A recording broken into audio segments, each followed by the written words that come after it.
Havia algo errado na forma como ela segurava a taça. Não era deselegância menos, o vestido de gala tubá cintilava sob os lustres de cristal bocara com a precisão de uma joia. E a postura era impecável, o coque loiro escuro sem um fio fora do lugar. Os ombros alinhados com a exatidão de quem praticou postura não como hábito social, mas como protocolo funcional. Era outra coisa. Era a forma como os dedos envolviam o cristal da taça, não com a leveza distraída de quem segura champanhe em festa, mas com a atenção específica de quem está segurando um objeto não familiar e que está monitorando ativamente a própria pressão para não apertar demais nem soltar antes da hora. Ao redor dela, a valsa de Strauss enchia o salão com a generosidade das músicas escritas para espaços grandes e ocasiões maiores.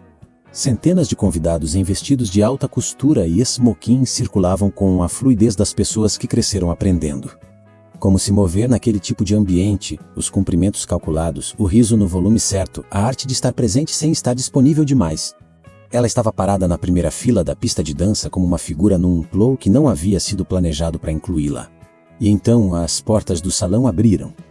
O estrondo foi anterior a qualquer palavra menos o impacto das portas duplas de carvalho contra a parede, o som de passos rápidos e coordenados sobre o mármore. E depois a voz que cortou a valsa no meio de uma frase musical com a autoridade de quem não pede licença para interromper. Polícia Federal, ninguém se mexa.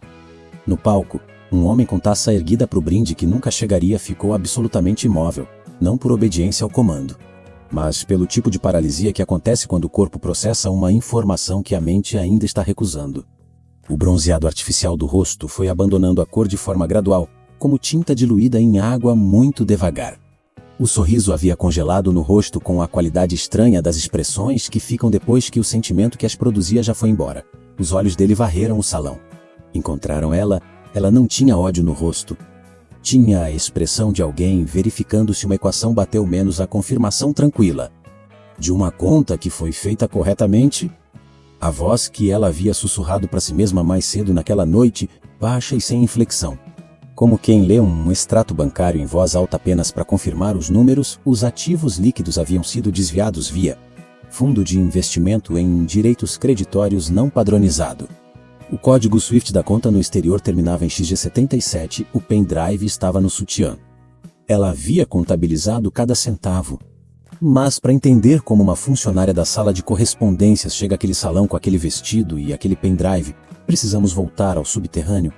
Precisamos descer até onde não há janelas e o neon pisca e o mundo lá de cima existe apenas como som que vaza pelo shaft do elevador. A sala de correspondências do Banco Meridional ficava no subsolo do prédio principal, não o subsolo de garagem, mas o subsolo funcional. Aquele andar que existe em todos os grandes edifícios corporativos e que ninguém visita intencionalmente, mas que é onde parte substancial do trabalho real acontece.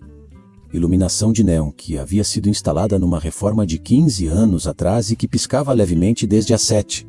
O piscar tão constante que quem estava ali havia parado de perceber, exceto ela, que havia pedido 3 vezes por e-mail formal a troca da lâmpada e havia recebido 2 confirmações de recebimento e 0 resposta prática. O cheiro era de papel antigo misturado com tinta de impressora e o fundo seco de ar sem circulação natural. Havia pilhas de envelopes. Havia carimbos alinhados por tamanho sobre o suporte de borracha. Havia máquinas de franquear que produziam um ruído específico, não alto pelo padrão do mundo exterior, mas num espectro de frequência que chegava à orelha com uma insistência que acumulava ao longo das horas.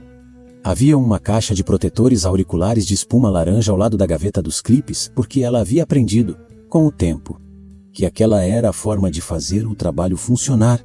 Ela se chamava Iris Fontana e tinha entre 28 e 32 anos, dependendo de qual aspecto da aparência se observava menos o rosto, tinha uma juventude que os olhos não confirmavam completamente, não pela tristeza, mas pela qualidade específica de atenção que existe nos olhos de pessoas que processam o ambiente de forma diferente da maioria e que por isso registram mais do que a maioria repara.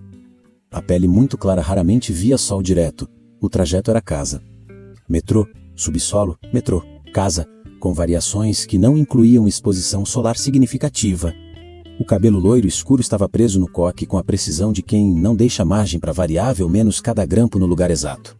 Atenção calibrada para segurar sem apertar demais, porque apertar demais produzia um desconforto difuso que se acumulava até se tornar impossível de ignorar.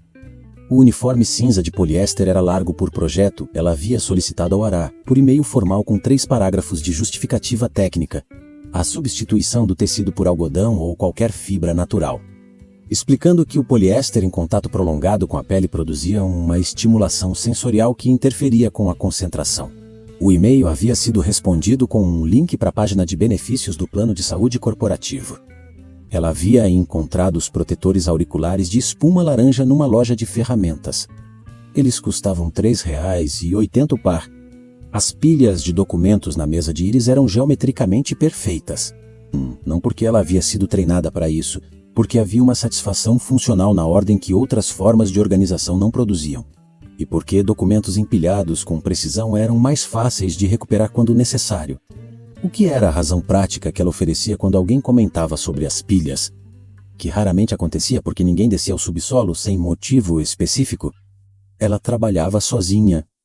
Havia 2 outros funcionários designados para a sala de correspondências no organograma oficial do banco. Mas um havia pedido remoção depois de 3 semanas e o outro havia desenvolvido um sistema de presença mínima que havia sido tacitamente aceito pela supervisão porque os documentos continuavam sendo processados com precisão e pontualidade perfeitas, e a pergunta de quem estava fazendo o trabalho nunca havia sido feita em voz alta. Era ela, né? Era sempre ela. Ela balançava levemente o tronco enquanto trabalhava menos para frente, para trás, no ritmo das máquinas de franquear. Um movimento que ela havia aprendido a reconhecer como parte do seu funcionamento e não como problema a ser corrigido. Embora houvesse passado alguns anos tentando corrigi-lo antes de chegar a essa conclusão, o movimento ajudava a regular. O trabalho repetitivo e preciso ajudava a regular. A ordem das pilhas ajudava a regular. O que não ajudava era o som da porta da sala abrindo de forma inesperada.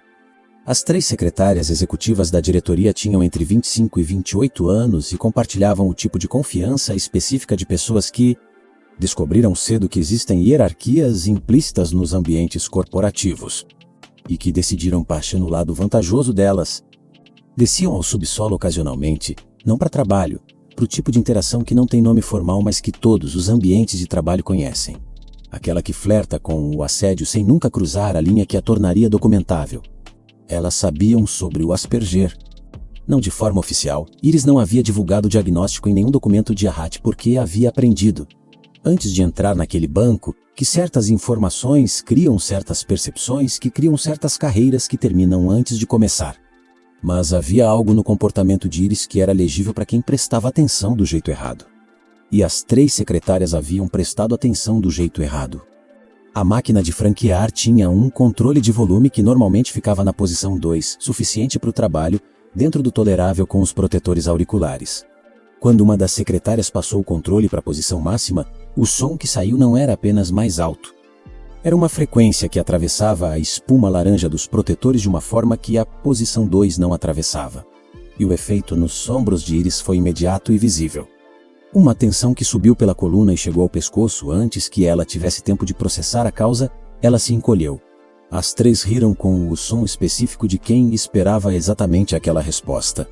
E então o banqueiro apareceu na porta. Claudio Monteiro. Vasconcelos tinha 56 anos e havia passado 30 deles construindo a persona que agora habitava com a naturalidade das coisas que se pratica há tempo suficiente para que a performance e a identidade se tornem indistinguíveis. O bronzeado artificial era renovado mensalmente numa clínica de estética médica. O sorriso havia sido calibrado ao longo de décadas para comunicar simultaneamente charme, autoridade e a sugestão de que ele estava, por generosidade, incluindo você na categoria de pessoas que mereciam o charme e a autoridade. Ele olhou para a cena, para as 3 secretárias, para a máquina no volume máximo, para Iris com os ombros tensionados e os protetores auriculares. E riu, não o riso que encerra uma situação constrangedora, menos o riso que a endossa. O riso que diz, sem palavras, que aquilo que estava acontecendo era adequado ao contexto. Depois enfiou a mão no bolso interno do blazer de cashmere e retirou um envelope prateado. Querida, a voz tinha aquela melação específica do condescendente que está se divertindo. Como é mesmo seu nome? Tanto faz, ele estendeu o envelope em direção a ela com o gesto de quem oferece algo a alguém que deveria estar grato, independentemente do conteúdo. Você está convidada para a gala de inverno do banco, é um evento de caridade. Vamos doar para uma instituição de uma pausa calculada, pessoas especiais. Você vai ser a nossa convidada de honra da inclusão social. Vista o seu melhor vestido. Espere, o sorriso se alargou. Você só tem esse uniforme de presidiária, não é? As secretárias estavam prontas para o riso, era visível que haviam aguardado aquele momento específico, que o banqueiro havia descido até o subsolo com o propósito de produzir na presença de público. Ela vai ficar girando igual um peão no meio da pista? Uma delas havia se curvado levemente para frente com o riso. Vai ser o show de horrores da noite? Iris não havia levantado os olhos da pilha de documentos durante nenhum desse tempo. Quando falou, a voz saiu com a qualidade de uma leitura técnica, não fria por deliberação, mas com a ausência natural de inflexão emocional de quem processa a informação verbal sem o filtro social que adiciona tons e subtons. Gala de inverno. 19 horas. Salão real, traje de gala rigor, confirmado. A resposta havia sido tratada como parte do show pelos 4 menos mais um item para o repertório de comportamentos estranhos que tornavam Iris um entretenimento conveniente. Eles haviam saído rindo pela escada com o envelope deixado sobre a pilha de envelopes já franqueados, em posição geometricamente inconsistente com o restante da pilha. Ela havia reposicionado o envelope. Depois havia olhado para o bloco de notas amarelo ao lado da pilha de cartas registradas. O bloco não tinha rabiscos. Nunca tinha rabiscos. Iris não fazia rabiscos, não por disciplina, mas porque o pensamento não se apresentava a ela em forma de garatuja, se apresentava em forma de estrutura. O que havia no bloco eram colunas de números, anotados com letra minúscula e regular nos últimos 18 meses. A sala de correspondências ficava adjacente ao shaft do elevador que subia direto para o andar da diretoria. Era uma particularidade arquitetural que havia sido identificada na primeira semana de trabalho, não intencionalmente, mas porque o ouvido de Iris processava frequências de forma diferente da maioria. E havia percebido que certas conversas do 14º andar chegavam pelo shaft com clareza surpreendente nas horas de menos movimento. Ela havia começado a notar o que ouvia. Não porque havia planejado fazer algo com aquilo, inicialmente era apenas o que o cérebro dela fazia automaticamente com padrões numéricos que ouvia repetidamente, registrava, organizava, procurava estrutura subjacente, números de contas, nomes de fundos, datas de transferência, valores que apareciam em conversas telefônicas realizadas com a confiança de quem não imagina que o subsolo ouve. Ao longo de 18 meses, as colunas haviam crescido. Ao longo de 18 meses, o padrão havia ficado cada vez mais claro. Ela não entendia a ironia social. Não reconhecia quando um convite era feito para humilhar, processava convites como informação logística. E a informação logística do envelope prateado era gala de inverno 19 horas, salão real. Traje de gala rigor, mas ela entendia a matemática contábil com uma profundidade que os 18 meses de colunas no bloco amarelo havia apenas aprofundado. E havia entendido, com a precisão de uma equação verificada múltiplas vezes, que os números que havia anotado pelo shaft do elevador somavam algo da ordem de 340 milhões de reais. Desviados de fundos de investidores ao longo de 4 anos, via fundo de investimento em direitos creditórios não padronizado. Para contas cujos códigos SWIFT ela havia reconstruído a partir de fragmentos de conversa com a paciência de quem monta um quebra-cabeça que a maioria das pessoas não consegue ver como cabca porque não consegue ver as peças. O pendrive havia sido comprado numa papelaria por R$12. O vestido de gala tupato havia sido encontrado numa loja de segunda mão especializada em roupas de festa. Ela havia passado 45 minutos na loja, tocando tecidos com o indicador para avaliar a textura antes de encontrar o que suportaria as horas necessárias, sem produzir o tipo de desconforto que seria incompatível com a atenção que aquela noite exigiria. Custara R$85. Cintilava sob luz artificial com a física precisa do tecido que havia sido feito para isso. É difícil acreditar que um homem passe anos descendo ao subsolo para fazer de uma funcionária o entretenimento do próprio ego, não é? Se você também sente revolta com essa crueldade, deixe o seu like agora mesmo para mostrar que está do lado da Iris. Naquela noite, enquanto a valsa de Strauss enchia o salão real com 700 anos de elegância europeia, Iris havia chegado às 19 horas em ponto, porque 19 horas significava 19 horas. Não 19:10, não 19:05, 19 horas, com o vestido clipado e o coque sem um fio fora do lugar e o pendrive no RU, único lugar que ela havia avaliado como seguro para o transporte. Havia ficado parada na primeira fila da pista de dança, segurando a taça de champanhe como um objeto não familiar, monitorando a pressão dos dedos, aguardando o momento que sabia que chegaria porque havia calculado a probabilidade com base nas informações disponíveis e a probabilidade era de 93% para uma janela de 45 minutos após o início do evento. No palco, Claudio Monteiro Vasconcelos havia erguido a taça. Então as portas haviam aberto. A loja ficava num endereço que era ele próprio uma declaração de intenções. Não havia número na fachada, menos havia apenas o nome da grife em letras douradas sobre vidro fosco. Porque os lugares que atendem certo tipo de cliente partem do pressuposto de que esse cliente já sabe onde está e não precisa de orientação numérica para encontrá-los. A porta era de vidro temperado com puxador de bronze maciço e havia um segurança discreto do lado de dentro que não ficava parado, mas que estava sempre exatamente onde precisava estar. Iris havia chegado a pé, com um uniforme cinza de poliéster debaixo do casaco de lã que ela usava o ano inteiro porque a variação de temperatura entre o subsolo do banco e o mundo exterior era de 12 graus e o casaco era a solução mais eficiente para a transição. Havia parado do lado de fora por um momento, não de hesitação social, mas de avaliação logística. O vestido estava na vitrine. Ela havia visto a foto no site ao fazer a pesquisa inicial, havia verificado as especificações do tecido e confirmado que o bordado com fios de safira produzido pelo ateliê francês era feito sobre base de seda, que era a fibra que o Toque havia identificado como compatível na loja de segunda mão onde havia experimentado tecidos antes de saber o que procurava. Entrou. As duas vendedoras estavam conversando ao fundo com a leveza de quem não espera interrupção naquele horário. E o tipo específico de silêncio que se instalou quando viram Iris entrar era o silêncio dos lugares que têm critérios não escritos para quem merece atenção imediata e que estavam fazendo a avaliação em tempo real. O casaco DL, o uniforme cinza embaixo. Os sapatos ortopédicos pretos de velcro. Uma das vendedoras se aproximou com o sorriso profissional que carrega dentro de si a pergunta implícita sobre se aquela pessoa sabia em que loja havia entrado. Iris não olhou nos olhos, apontou para a vitrine. A vendedora seguiu o dedo. O vestido de gala atuado bordado com fios de safira estava sobre um manequim iluminado com spot direcional ou tipo DPE, que a loja mantinha na vitrine, não necessariamente esperando vender, mas como declaração do que a loja era capaz de oferecer. Esse vestido é avaliado em R$2 milhões. A voz da vendedora tinha a gentileza específica de quem está encerrando uma conversa, antes que ela se torne constrangedora para ambos os lados.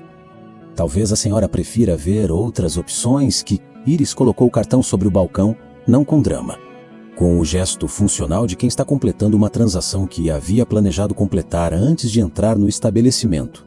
O cartão era de débito internacional, de uma instituição financeira que emitia aquele tipo de produto apenas para clientes com determinado volume de ativos sob custódia. A vendedora olhou para o cartão, depois para Iris, depois para a outra vendedora com uma das comunicações silenciosas que as pessoas que trabalham juntas desenvolvem. A máquina foi trazida. Iris digitou a senha com os dedos que haviam franqueado milhares de envelopes com precisão idêntica. Aprovado. O dinheiro havia chegado até aquele cartão ao longo de 5 anos de um processo que havia começado como exercício matemático e havia se tornado algo maior. Havia uma restituição de imposto de renda que o banco sistematicamente não comunicava aos funcionários do baixo escalão, uma subotimização fiscal que Iris havia identificado ao processar certos documentos, que passavam pela sala de correspondências e que havia, primeiro, corrigido para a própria declaração porque a matemática indicava que era o correto, e depois investido o valor recuperado em fundos de alto risco cujas composições ela havia analisado com a mesma metodologia que aplicava às colunas do bloco amarelo. Ela havia calculado os fundos com precisão que nenhum assessor financeiro havia cobrado por produzir. Ao longo de 5 anos, os rendimentos haviam composto. A vendedora embrulhou o vestido em papel de seda sobre caixa de papelão com um logo dourado, com os movimentos rituais de quem foi treinada para que a experiência de compra fosse memorável. Iris esperou com os olhos na direção da janela, não olhando para nada específico, mas com a expressão de quem está aguardando o término de um processo com a paciência que processos exigem. Saiu com a caixa e voltou ao metrô. Na noite da gala, ela havia chegado às 19 horas em ponto. O salão real do Hotel Ali havia sido alugado por uma quantia que Iris havia calculado automaticamente ao ler o nome do estabelecimento. No envelope prateado, ela conhecia as tarifas de locação de espaços daquele nível porque documentos de contratos de eventos corporativos passavam pela sala de correspondências e ela havia retido os valores por hábito. O salão comportava 700 convidados e havia talvez 500 presentes. O que significava que o evento havia sido superdimensionado intencionalmente para que o espaço comunicasse grandiosidade. Os lustres de cristal baccara sobre a pista de dança produziam uma refração de luz que Iris havia notado imediatamente. Ao entrar, havia um padrão nos reflexos sobre o mármore do piso que seguia a geometria hexagonal da disposição dos cristais. E havia passado um momento calculando mentalmente o ângulo antes de redirecionar a atenção para a localização estratégica que havia planejado ocupar. Primeira fila da pista de dança. Linha de visão direta para o palco. O vestido havia confirmado as expectativas do toque menos a seda da base era exatamente o que havia avaliado como compatível. E o bordado de fios de safira adicionava peso distribuído de forma suficientemente regular para não produzir a estimulação assimétrica que tecidos pesados desiguais causavam. Ela havia usado os primeiros 20 minutos para calibrar, para que o corpo se acostumasse com a textura, com o peso, com a forma específica que o vestido se movia a cada passo. Os convidados ao redor haviam criado ao redor dela aquele espaço que certas pessoas criam involuntariamente em situações sociais, não exclusão intencional. Mas o resultado natural de uma presença que não participava da dança de aproximação e afastamento que as interações sociais naquele tipo de evento exigiam. Ela não havia respondido a 2 comentários feitos na sua direção porque havia identificado que eram perguntas retóricas, o tipo que não espera a resposta informativa. Havia ouvido os cochichos, o robô do banco, o bicho estranho que fica no porão. Havia registrado as informações com a neutralidade de quem cataloga dados que não afetam o cálculo principal. A orquestra havia executado 4 valsas quando Claudinho Monteiro Vasconcelos subiu ao palco com a naturalidade de quem foi feito para palcos ou que se convenceu disso com prática suficiente para que a distinção fosse relevante. O microfone havia sido ajustado para a altura dele por um assistente que aguardava ao lado com a atenção de quem foi treinado para antecipar necessidades. Ele havia olhado para a plateia com o sorriso que havia passado 30 anos calibrando. Antes do brinde desta noite, havia dito, com o tom de quem está prestes a oferecer algo generoso: quero apresentar a vocês alguém muito especial. O olhar havia encontrado Iris na primeira fila.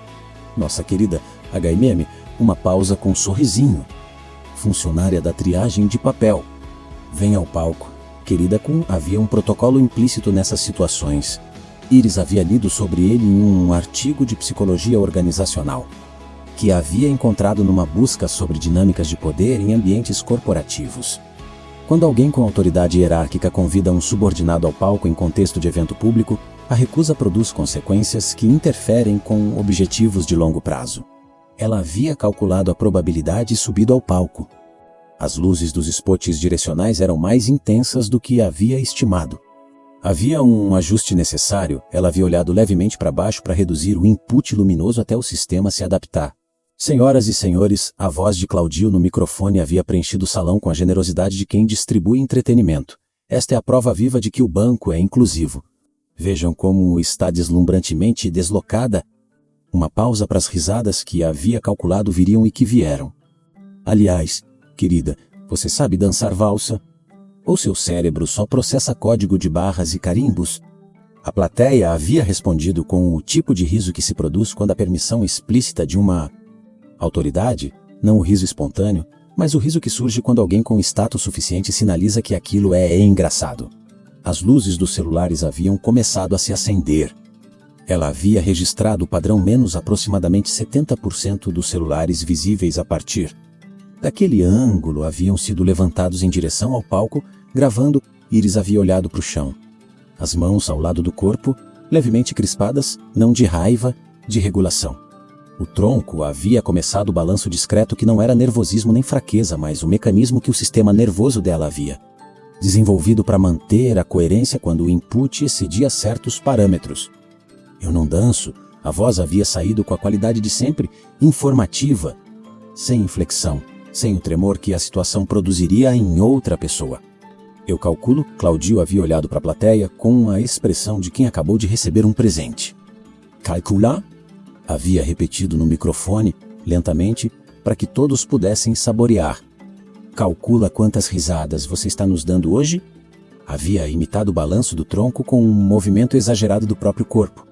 E o salão havia respondido com uma onda de riso que era audível mesmo acima da música que a orquestra havia retomado em volume baixo como fundo. Isso não tem preço, mais risadas. Mais celulares levantados, eles riram dela por ser diferente. Mal sabiam que ela era a única que conseguia ler os números que os levariam à ruína.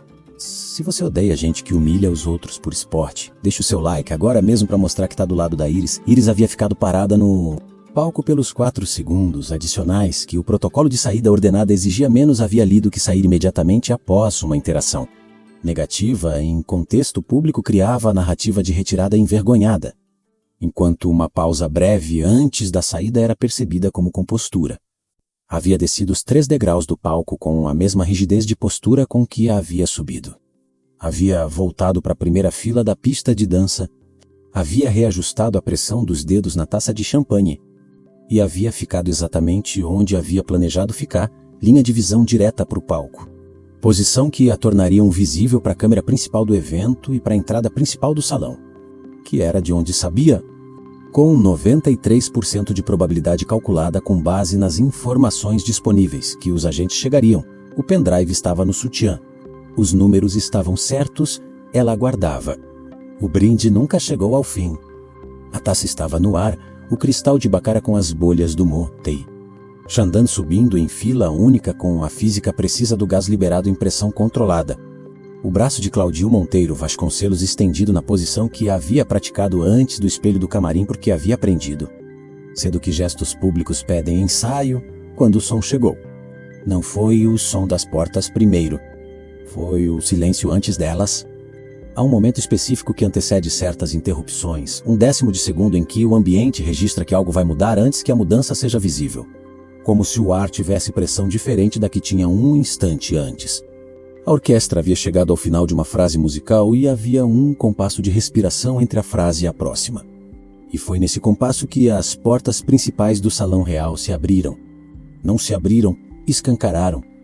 O impacto das folhas duplas de carvalho contra a parede produziu um som que não era compatível com a acústica cuidadosamente projetada do salão. Era o som de uma força que não foi pedida para entrar e que, portanto, não teve o cuidado de quem pede. Os agentes entraram em formação que Iris reconheceu imediatamente como disposição tática de contenção perimetral. Ela havia lido sobre protocolos de operações de busca e apreensão da Polícia Federal num documento técnico que havia passado pela sala de correspondências 2 anos antes, destinado ao departamento jurídico do banco, e que ela havia processado com a mesma atenção que processava todo o documento, o que significava que havia retido a estrutura. O líder da operação era um homem de 40 e poucos anos, com a postura de quem chegou ao cargo por competência e não por performance, o que o tornava mais difícil de ler do que a maioria das autoridades que Iris havia observado em documentários sobre o assunto. Senhoras e senhores, a voz não precisou de microfone, tinha o volume calibrado de quem aprendeu a preencher espaços com a voz antes de precisar de amplificação. Esta é uma operação de busca e apreensão por crimes de lavagem de dinheiro, sonegação fiscal e evasão de divisas. Ninguém sairá do recinto sem identificação, a orquestra parou. Não gradualmente, o primeiro violino havia parado no meio de um arco. E os outros instrumentos haviam seguido com a cadência descoordenada de músicos que recebem uma informação que interrompe o automatismo da execução e que precisam de um instante para processar que o automatismo foi mesmo interrompido. O silêncio que se seguiu foi o silêncio de 500 pessoas, processando simultaneamente uma informação que nenhuma delas havia calculado como possibilidade para aquela noite. E então o silêncio acabou. O que veio depois não era pânico no sentido cinematográfico, não havia gritos, não havia corrida em direção às saídas. Era o pânico específico das pessoas que têm muito a perder e que foram treinadas por esse fato a funcionar em modo de avaliação mesmo em situações de estresse. Havia um homem de smoking atúmino que havia retirado o relógio do pulso e estava olhando ao redor com a expressão de quem precisa de um receptáculo e não encontra um discreto o suficiente. Havia uma mulher de vestido dourado que havia aberto a bolsa clutch e estava olhando para o interior com a expressão de quem está calculando o que pode ser explicado e o que não pode. Havia celulares sendo sacados, não para filmar, para ligar, e havia um momento específico em que 30, 40, 50 pessoas perceberam que o sinal havia sumido com a simultaneidade das coisas que são causadas e não coincidentes. O jammer da Polícia Federal operava numa frequência que cobria todo o espectro de comunicação celular comercial. Iris havia lido sobre esse equipamento no mesmo documento técnico. Havia calculado que seria usado. Claudio Monteiro Vasconcelos havia baixado a taça. Havia acontecido em câmera lenta, não câmera lenta real, mas a câmera lenta que a percepção produz quando registra algo com atenção total. Iris havia estado com atenção total naquele ponto do salão desde que havia chegado. O braço havia descido.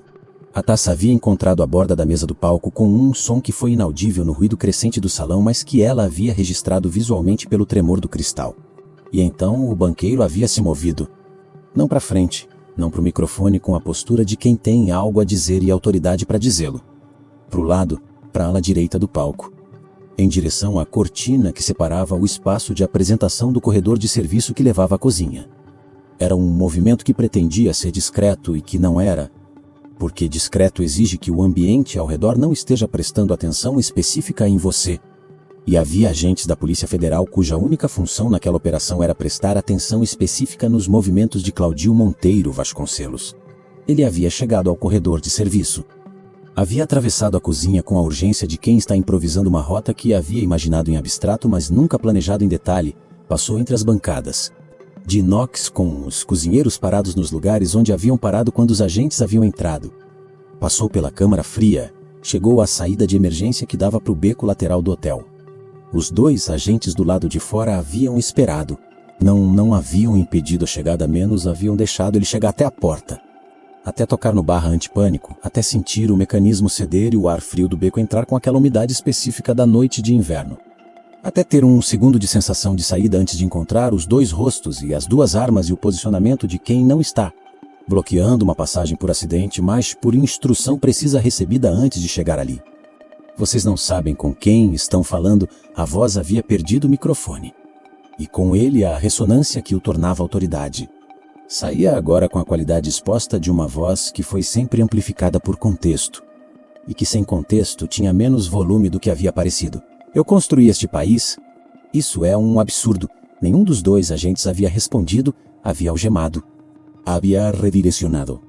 No salão, enquanto os assistentes de operação circulavam com pranchetas coletando identificações e os advogados que alguns convidados conseguiam alcançar por memória de número eram chamados nos telefones fixos do hotel que não estavam cobertos pelo jammer.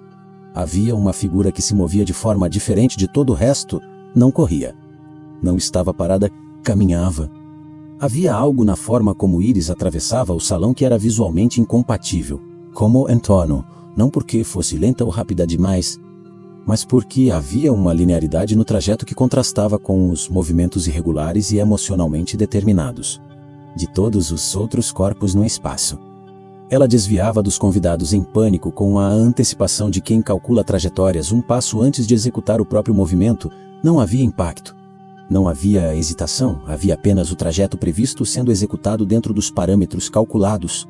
O delegado estava posicionado ao lado da mesa cenográfica com o bolo de 5 andares que havia sido encomendado como elemento decorativo da noite e que agora estava rodeado por agentes fazendo triagem de documentação. Ele havia coordenado a entrada, havia confirmado o perímetro. Havia recebido confirmação da captura na saída de emergência pelo comunicador no ouvido. Estava verificando os primeiros documentos apreendidos quando a mulher de vestido cobalto bordado com fios de safira chegou a 1,5 metros da sua posição e parou. Senhora, o tom era profissional e automático, o tom de quem está em operação e que trata qualquer aproximação não mapeada com um protocolo padrão de contenção educada. Por favor, mantenha a distância. Estamos em uma operação. Iris não havia desviado o olhar. A mão havia ido ao decote do vestido menos ao espaço interno entre o tecido e a pele. Ao lugar que havia calculado como o único ponto do corpo que não seria vasculhado por detectores de metal ao entrar no evento, porque o vestido não tinha estrutura metálica e ela não havia passado por detector, havia apresentado o convite em papel prateado e sido direcionada para o interior. O pendrive era pequeno, de plástico preto, simples, da marca que havia custado R$12, numa papelaria de bairro menos a embalagem estava em casa. No lixo reciclável, havia sido aberta com a tesoura de escritório que ficava no segundo compartimento da gaveta esquerda da mesa da sala de correspondências. Ela o estendeu. Aqui está a decodificação contábil exata, a voz tinha a cadência de quem está transmitindo informação catalogada. Sem urgência, porque a urgência já havia sido toda investida nos 18 meses de construção do que estava sendo entregue. Livro Razão Auxiliar em B18. Contas sintéticas.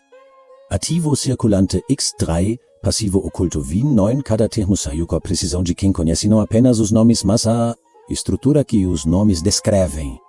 A arquitetura contábil que havia sido construída para esconder e que ela havia reconstruído em espelho para revelar. A triangulação passa pelo banco no Principado de Liechtenstein. Conta número 447G8832, titular Orion Holdings. Beneficiário final o senhor de Smoking. Cinza que está tentando sair pela janela do banheiro masculino, o delegado havia olhado involuntariamente para a direção do banheiro masculino. Havia um agente posicionado lá também. A diferença de 2,8 bilhões de reais está lançada como despesas com consultoria. Artística, ela havia continuado com o mesmo ritmo, sem modulação, sem pausa para efeito. Porque a informação era a informação e não precisava de moldura dramática para ser o que era. É crime contra o sistema financeiro nacional, tipificado no artigo 22 da Lei 7.492 de 1986, penas somadas 28 anos, o pendrive havia ficado na mão estendida. O delegado havia olhado para ele, para ela, para o pendrive, de volta para ela menos, e dessa vez havia notado o que talvez não houvesse notado no primeiro olhar, que era a qualidade do foco nos olhos dela, direto, sem o desvio lateral que a maioria das pessoas produz em situações de confronto emocional. Sem piscar no ritmo habitual, com a atenção total de alguém que havia chegado àquele ponto depois de 18 meses de colunas num bloco amarelo e que estava agora no único momento em que aquelas colunas precisavam ser entregues para a pessoa certa. Ele havia pego o pendrive, a mão havia tremido levemente. Como você havia começado. Iris havia olhado para o pendrive na mão do delegado por um segundo. Depois havia olhado para o palco vazio onde a taça de Claudio Monteiro Vasconcelos ainda estava na borda da mesa. Inclinada levemente, com o champanhe morno perdendo as últimas bolhas. Eu trabalho ao lado do shaft do elevador, a resposta havia saído com a simplicidade das explicações que são completas mesmo quando parecem incompletas. O som vaza, eu ouço, eu anoto, uma pausa de um segundo. Fiz isso por 18 meses, havia uma pergunta implícita na expressão do delegado. Que ela havia identificado como variante de por que você não denunciou antes? Uma pergunta que ela havia antecipado e para a qual havia preparado resposta. Não porque gostasse de perguntas implícitas, mas porque havia aprendido que perguntas implícitas existiam e que era mais eficiente estar preparada. A ouvidoria arquivou em 4 linhas, disse ela. Então eu esperei o nível de autoridade adequado. O delegado havia olhado para o pendrive uma última vez antes de guardá-lo no bolso interno do colete. Tático, com o cuidado específico de quem está guardando algo que vai alterar o tamanho de uma investigação. Havia aberto a boca para dizer algo, mas havia um comunicador no ouvido que havia falado antes menos a voz de um agente confirmando contenção no banheiro masculino. Janela bloqueada segundo suspeito em custódia. Claudio Monteiro Vasconcelos havia tentado sair pela janela. A janela do banheiro masculino do Hotel Imperiale dava para o mesmo beco que a saída de emergência da cozinha. Iris havia verificado a planta do edifício num documento de renovação de contrato. De locação corporativa que a havia passado pela sala de correspondências em março do ano anterior. Havia 2 agentes naquele beco também. Ela havia calculado a probabilidade de tentativa de fuga por aquela rota em 71%. Havia informado ao delegado, por e-mail enviado 48 horas antes da operação para o endereço institucional da Delegacia de Crimes Financeiros que havia encontrado no site oficial da Polícia Federal. A planta do edifício com os 3 pontos de saída e a probabilidade estimada de uso de cada um deles por ordem decrescente. O e-mail havia recebido resposta de um assistente confirmando o recebimento. Os agentes haviam estado nos 3 pontos. Agora eu pergunto a você, no lugar de Iris, depois de 18 meses ouvindo pelo shaft do elevador, anotando em silêncio, sendo humilhada no palco enquanto guardava o pendrive no sutiã, você teria tido a paciência de esperar o momento, certo? Ou teria feito diferente? Escreva nos comentários, quero saber o que você faria. No salão, a mesa do bolo cenográfico de 5 andares estava intacta. Os lustres de cristal, Baccarat continuavam tremulando com a física indiferente dos objetos que não sabem o que acontece embaixo deles. A orquestra havia guardado os instrumentos com os movimentos mecânicos de músicos que aguardam instrução sobre o que fazer a seguir. Iris havia voltado para a primeira fila da pista de dança. Havia reajustado a pressão dos dedos na taça de champanhe que ainda estava na mão. E havia ficado em silêncio com a expressão de alguém que fez a conta, conferiu o resultado e encontrou que batia. Essa história nos ensina que a mente que o mundo trata como invisível é muitas vezes a única que vê tudo. Que a diferença que alguns usam como motivo de crueldade é a mesma diferença que, no silêncio de um subsolo, acumula 18 meses de verdade que nenhum advogado de elite consegue desfazer.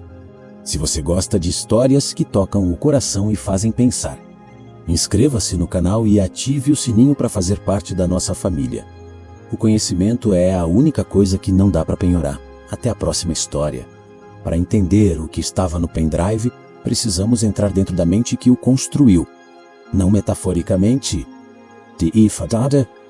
Enquanto o notebook de perícia da Polícia Federal lia o conteúdo do dispositivo de R$ 12 comprado na papelaria de bairro. Havia uma história dentro daquela memória de plástico preto que não estava nos arquivos, estava na forma como os arquivos haviam sido construídos, na arquitetura do que havia sido reunido, na precisão que só é possível quando o instrumento de coleta não é um método, mas uma mente. Precisamos voltar 18 meses. Precisamos voltar mais do que isso. Precisamos voltar ao momento em que o primeiro documento passou pelas mãos de Iris Fontana na sala de correspondências do subsolo do Banco Meridional, não o primeiro documento do esquema, mas o primeiro documento de qualquer natureza que passou por aquelas mãos naquele emprego. No primeiro dia, quando ela havia chegado com o casaco de lã e os sapatos ortopédicos e os protetores. Auriculares de espuma laranja e havia sido mostrada para o espaço por um supervisor que havia demorado 6 minutos, fazendo a orientação, e depois havia subido de volta para o andar onde havia ar-condicionado na temperatura preferida. Iris havia olhado para a mesa, para as pilhas, para os carimbos, para as máquinas de franquear, e havia começado a trabalhar. O que o supervisor não havia explicado, porque não sabia. Porque ninguém sabia. Porque a Ogazanei de inclusão que havia feito a indicação havia preenchido o formulário com as informações que Iris havia autorizado a compartilhar. E não havia autorizado a compartilhar o histórico acadêmico, era que cada documento que passava pelas mãos dela não era processado apenas pelos dedos. Era processado pela mente inteira.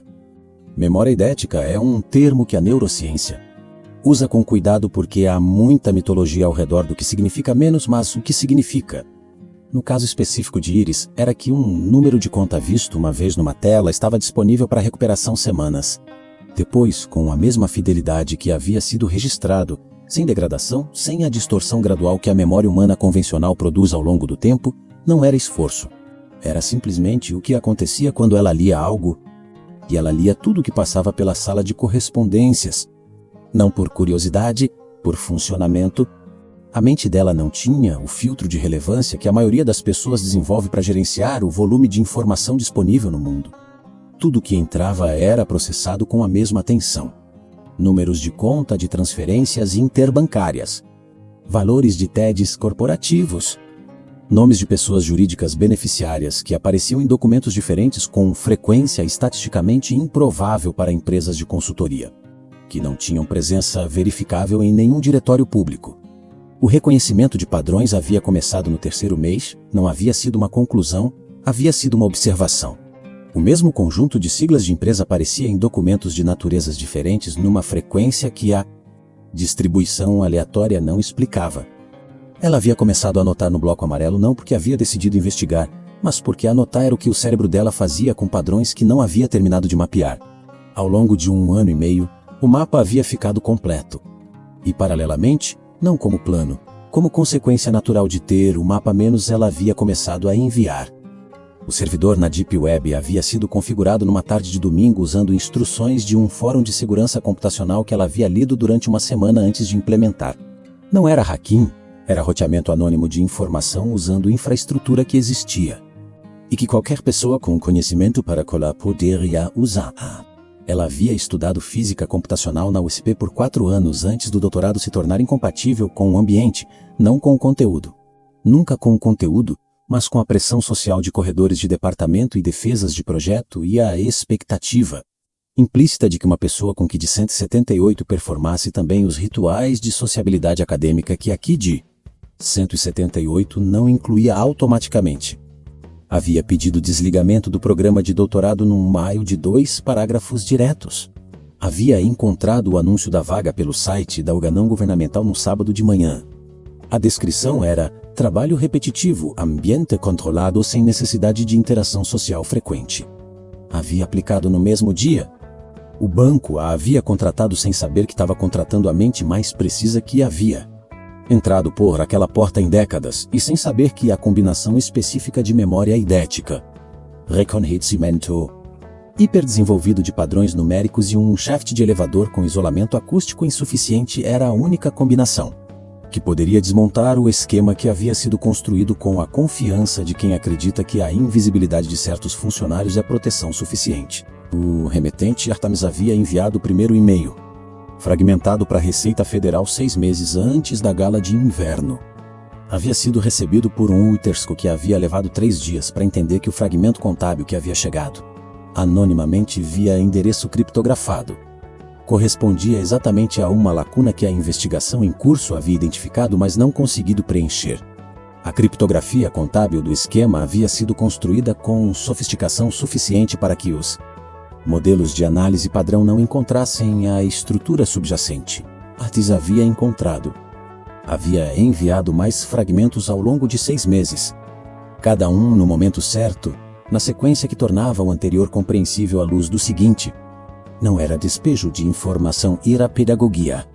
Era transmissão ordenada de um mapa para pessoas que tinham os instrumentos legais para acesso, mas não tinham mapa.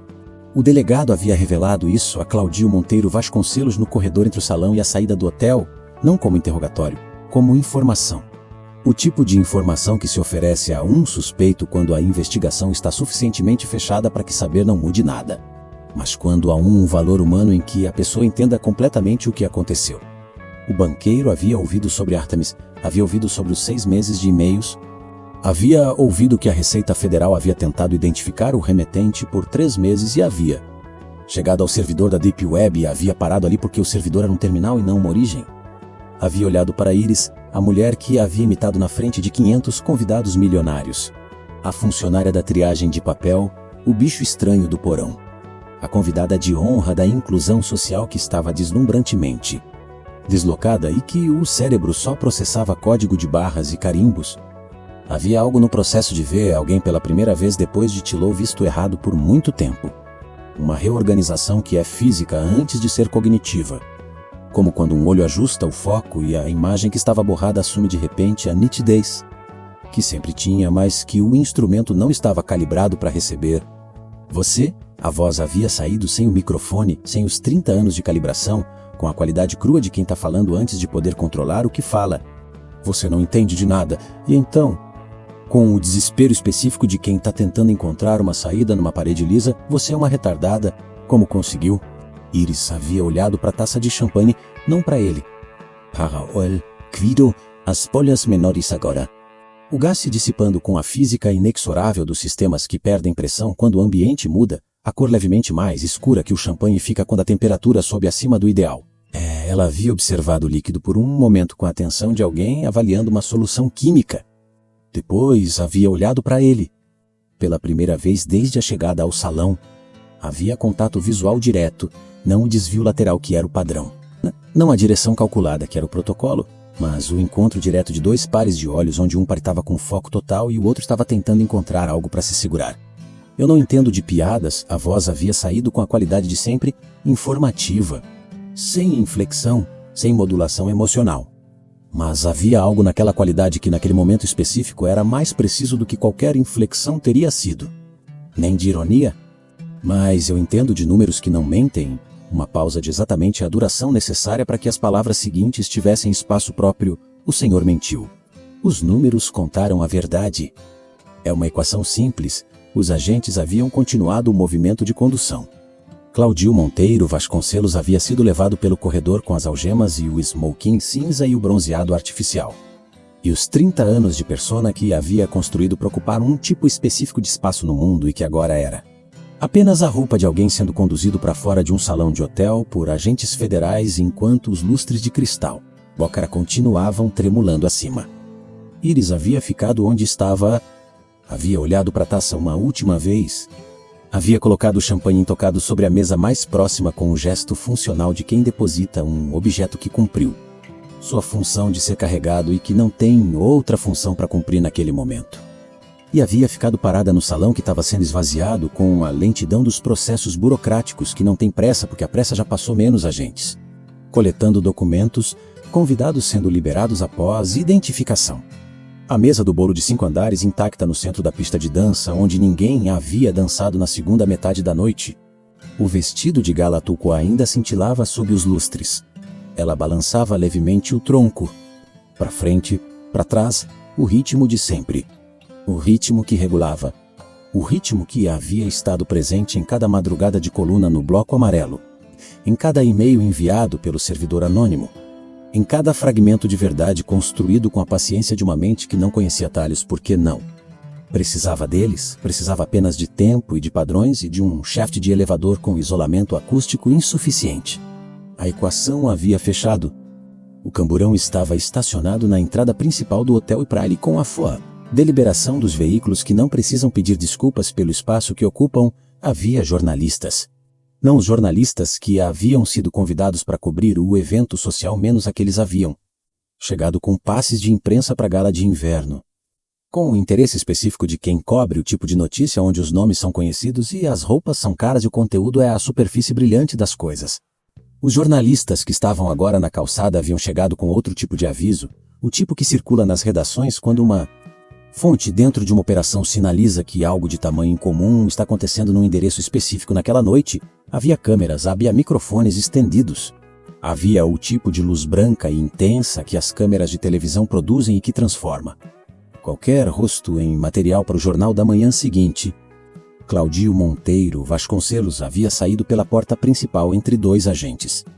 O smoking cinza estava amassado, não muito, não com a violência dramática das cenas de prisão que existem no imaginário coletivo, mas com o amassado específico de quem passou uma hora numa situação de tensão física e emocional dentro de uma roupa que havia sido passada para comunicar outra coisa. A gravata estava torta. O bronzeado artificial era visível sob a luz branca das câmeras com uma qualidade que a luz suave do salão não havia revelado, menos a imprecisão de uma cor que não veio do sol. Ele havia mantido o queixo ligeiramente erguido. Havia sido o único elemento da persona que havia sobrevivido intacto àquela noite, o reflexo de 3 décadas de treinamento que o corpo mantinha mesmo quando a mente já havia processado que não havia mais persona para sustentar. Os olhos haviam buscado as câmeras não para comunicar inocência, mas por hábito. Porque durante 30 anos câmeras haviam sido aliadas e o sistema nervoso não havia recebido ainda a instrução de tratá-las como outra coisa. As manchetes da manhã seguinte haviam sido escritas por jornalistas que sabiam que a frase certa dura mais do que o fato que a originou. O rei da elite caiu nas mãos da rainha do porão. A casa havia sido lacrada ainda naquela noite. O procedimento de arresto cautelar que acompanha operações de evasão de divisas daquela magnitude é imediato e não espera a sentença. Os carros haviam sido removidos para o pátio da Receita Federal. O iate havia sido bloqueado no Marina por ordem judicial transmitida eletronicamente antes do amanhecer. As obras de arte, 12 peças avaliadas coletivamente em valores que a nota fiscal jamais havia refletido, haviam sido inventariadas por peritos que chegaram com luvas de algodão e câmeras fotográficas e a paciência específica de quem sabe que o trabalho vai demorar e que a pressa nesses casos cria problemas maiores do que resolve. Tudo para pagar a dívida com a União. O número era 2,8 bilhões. Iris havia calculado aquele número 18 meses antes com uma margem de erro de menos de 3%. Havia verificado 3 vezes com metodologias diferentes, porque a precisão era o padrão mínimo aceitável e não o objetivo máximo. No salão do Hotel Imperiale, os garçons recolhiam os pratos. Era o trabalho silencioso e invisível que acontece no fim de todos os eventos grandes, o desmonte da superfície. O retorno do espaço ao estado que tinha antes de receber a noite inteira. As mesas sendo destampadas de toalha. Os copos sendo reunidos em bandejas. O bolo de 5 andares sendo levado intacto para algum lugar. Talvez a cozinha, talvez. Olixo, certamente não a mesa de ninguém que havia estado naquela sala naquela noite. Iris estava parada no mesmo lugar. Primeira fila da pista de dança. Linha de visão direta para o palco que estava agora vazio, sem microfone. Sem banqueiro, sem a taça que havia ficado inclinada na borda e que um garçom havia recolhido 40 minutos antes com o mesmo gesto. neutro com que havia recolhido todas as outras taças. Ela ainda segurava a dela. O champanhe havia perdido a temperatura ideal há muito tempo, estava na temperatura do ambiente, que era a temperatura de um salão de hotel após uma operação policial, que era mais alta do que a temperatura de champanhe servido corretamente. As bolhas haviam diminuído em frequência, mas não haviam parado. Havia ainda o padrão fratal de núcleos de gás se formando na superfície interna do cristal e subindo com a física que não negocia com o contexto ao redor. Ela havia observado esse padrão durante um tempo considerável. Havia algo matematicamente satisfatório na forma como as bolhas se organizavam, não aleatoriamente, mas a partir de pontos específicos na superfície do cristal onde imperfeições microscópicas serviam como sítios de nucleação. Cada bolha seguindo a mesma trajetória ascendente com variações que eram previsíveis se o modelo fosse correto, ela ergueu a taça.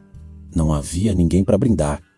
Isso havia sido calculado como provável desde antes de chegar, havia estimado em 86% a probabilidade de que o brinde seria solitário, com base na análise do tempo médio de duração de operações de busca e apreensão daquele porte e no número de convidados que precisariam ser identificados antes de serem liberados. Havia tomado um gole. A efervescência havia chegado antes do sabor menos as bolhas encontrando a língua e o palato com uma estimulação que era simultaneamente táctil e gustativa e que o sistema sensorial dela havia registrado como excessiva no espectro específico das texturas que produziam desconforto. O sabor em si era ácido com um fundo levemente adocicado que não havia sido desagradável, mas que havia sido sobreposto pela textura a ponto de não ser a experiência dominante. Ela não havia gostado. Havia apreciado a simetria da taça. Havia colocado o champanhe de volta sobre a mesa com o gesto de quem completa um experimento, cujos resultados foram registrados e que não precisa ser repetido para confirmação. O delegado havia se aproximado depois que o último depoimento havia sido coletado, quando o salão havia chegado ao estado de coisas que precede o vazio completo. Havia uma expressão no rosto dele que ela havia identificado como combinação de respeito profissional e a pergunta que pessoas com autoridade fazem quando querem oferecer algo que acreditam ser valioso. O cargo de perita contábil na Polícia Federal havia sido descrito com os termos que comunicavam prestígio, remuneração acima do mercado, relevância institucional, o tipo de posição que justificaria o que ela havia construído ao longo de 18 meses. Ela havia ouvido a descrição completa. Muito barulho, a resposta havia saído com a clareza e a brevidade de quem não precisa de desculpa para o pão, que sabe sobre si mesmo. Muitas pessoas, uma pausa. Prefiro trabalhar de casa. O delegado havia ficado um momento processando a recusa. Havia assentido com a cabeça com o respeito específico de quem recebe uma resposta que não havia esperado, mas que, ao receber, reconhece como coerente com tudo que havia aprendido sobre aquela pessoa naquela noite. O que havia seguido não havia sido imediato, havia sido construído ao longo de meses, através de canais que não exigiam presença física, através de documentos enviados por sistemas criptografados e relatórios que chegavam ao Banco Central com a precisão e pontualidade, que haviam se tornado a assinatura de um trabalho sem nome visível, mas com resultado inconfundível. O escritório caseiro havia sido montado num quarto de apartamento alugado num bairro tranquilo de São Paulo, 3 monitores, conexão de fibra com redundância, uma cadeira ergonômica com apoio lombar ajustável que ela havia pesquisado durante 2 semanas antes de comprar, porque a decisão envolvendo contato físico prolongado exigia pesquisa proporcional ao contato. O gato persa havia chegado 6 meses depois, não planejado, mas encontrado numa tarde de sábado numa feira de adoção organizada por uma governamental, o mesmo tipo de Orzé que havia feito a indicação para o banco anos antes. Ele havia ficado no colo dela durante os 40 minutos que ela havia passado na feira avaliando se a adoção era logisticamente compatível com a rotina. E havia ficado quieto com o peso certo e a temperatura certa e o ritmo respiratório que o sistema sensorial dela havia registrado como regulador. Antes que ela tivesse terminado a avaliação logística, ela havia preenchido o formulário de adoção. Os fones de cancelamento de ruído ficavam ao lado do teclado. O pijama era de algodão, lavado 50 vezes até a maciez específica que tornava o tecido compatível com jornadas longas. As telas mostravam gráficos com a complexidade dos sistemas, que só parecem complexos para quem não tem a chave da estrutura subjacente. Para quem tem a chave, são apenas padrões, e padrões têm lógica, e lógica tem solução. Ela era a consultora forense financeira mais bem paga do país. Ninguém na indústria sabia o nome. Sabiam os resultados menos a recuperação de ativos que havia totalizando o maior valor da história do sistema financeiro brasileiro. As fraudes identificadas com meses de antecedência em relação a qualquer modelo automatizado disponível no mercado. Os relatórios que chegavam ao Banco Central assinados apenas com uma inicial que os destinatários haviam aprendido a reconhecer como garantia de precisão.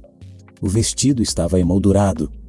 Havia uma redoma de vidro na parede do escritório caseiro, não porque fosse necessário proteger o tecido, mas porque havia algo matematicamente correto em preservar o objeto que havia sido ao mesmo tempo armadura e instrumento e prova de que a equação havia fechado do lado certo. O azul cobalto dos fios de safira ainda cintilava sob a luz direcional que ela havia instalado com o ângulo específico que reproduzia a refração dos lustres Boccara. Ao lado, uma placa de madeira simples. Letra gravada a laser, sem ornamento, sem moldura elaborada. A frase havia sido escolhida não por poesia, mas por precisão. Era a descrição mais exata do que havia aprendido ao longo de 18 meses de colunas em bloco amarelo e malhos anônimos e uma noite de valsa de Strauss interrompida. Os números não têm preconceito, eles apenas existem. Para entender o que acontecia do outro lado, precisamos avançar alguns anos no tempo. A lavanderia do presídio de regime semiaberto tinha o cheiro específico dos lugares onde o calor e o sabão e o tecido molhado coexistem em grande quantidade, um cheiro que é neutro para quem está ali há tempo suficiente e que é totalizante para quem entra pela primeira vez. As máquinas industriais produziam um ruído contínuo que preenchia o espaço com a democracia do barulho que não distingue quem ouve. Claudio Monteiro Vasconcelos dobrava uniformes. Não era uma tarefa que exigia decisão, havia uma técnica. Havia um ritmo, havia sequência de dobras que resultava no retângulo de tamanho padrão que cabia nas prateleiras do estoque. Era um trabalho repetitivo e preciso e completamente invertido da ideia de si mesmo que havia construído ao longo de 30 anos. A televisão do espaço comum estava na prateleira alta, com o volume ajustado para ser audível acima das máquinas. Era um noticiário do início da tarde, o tipo de programa que passa nas televisões de lugares públicos com o pressuposto de que alguém pode estar prestando atenção, mas sem a certeza de que alguém está. A repórter havia anunciado com um tom reservado para os assuntos que têm peso institucional, mas que precisam ser comunicados. Com cuidado, porque os detalhes são sensíveis. A gênia por trás da maior recuperação de ativos da história do Brasil. Conhecida apenas como Artemis, que opera nas sombras e desvendou o esquema do Banco Orion, a foto havia aparecido na tela. O vestido opalto com os fios de safira era inconfundível, havia cintilado sob os lustres Boccara numa noite que havia sido o antes e o depois e havia cintilado da mesma forma na foto, sob luz diferente. Com o rosto desfocado por questões de segurança que eram questões de segurança reais, porque havia outros esquemas em investigação e a ferramenta que os investigava precisava de proteção proporcional ao valor que representava. O rosto estava desfocado. O vestido não. A pilha de uniformes limpos havia encontrado o chão da lavanderia com o som suave do tecido que não tem peso suficiente para fazer barulho, mas que quando cai comunica igualmente o que caiu. Claudio havia ficado parado com as mãos vazias onde havia estado a pilha. Havia algo no processo de reconhecer o vestido, a notícia, o nome Artemis. A sequência que conectava aquela foto, aquela noite, aquele salão, aquele pendrive, aquele camburão. Que havia chegado não como revelação, mas como confirmação de algo que alguma parte dele já havia processado, mas que havia encontrado resistência em aceitar completamente. As primeiras lágrimas haviam chegado com uma raiva que não tinha mais objeto adequado para pousar, não havia advogado para ligar. Não havia assessor de imprensa para gerenciar a narrativa, não havia microfone para calibrar a voz. Havia apenas a lavanderia e as máquinas e os uniformes no chão e a televisão. Que havia continuado o noticiário com a indiferença dos programas que não sabem quem está assistindo. Na sua opinião, qual foi o maior castigo para o banqueiro? Perder a liberdade e o dinheiro. Ou ter que aceitar que foi derrubado pela mente diferente que ele humilhou na frente de 500 convidados milionários? Escreva nos comentários, quero saber o que você pensa. No escritório caseiro, naquela mesma tarde, o gato persa havia mudado levemente de posição no colo de Iris sem acordar completamente. O tipo de ajuste que os gatos fazem quando o sono muda de fase e que ela havia aprendido a receber sem movimento correspondente porque o movimento súbito interrompia o processo. As telas mostravam um novo conjunto de padrões. Havia uma anomalia num fundo de pensão do setor elétrico que havia aparecido pela terceira vez em análises de semanas diferentes, não grande o suficiente para ativar os alertas automáticos do sistema, mas presente com frequência estatisticamente inconsistente com variação aleatória. Ela havia aberto o bloco de notas. Havia anotado a primeira coluna. Essa história nos ensina que a mente que o mundo escolheu ignorar é muitas vezes a única que vê o que o mundo não quer que seja visto. Que a diferença tratada como fraqueza pode ser precisamente a força que nenhum esquema sofisticado consegue antecipar, porque foi construído por pessoas que nunca imaginaram que seria possível. Se você gosta de histórias onde a diferença vence a arrogância, inscreva-se no canal e ative o sininho para fazer parte da nossa família. Ela transformou a exclusão em precisão cirúrgica. E os números, como sempre, contaram a verdade.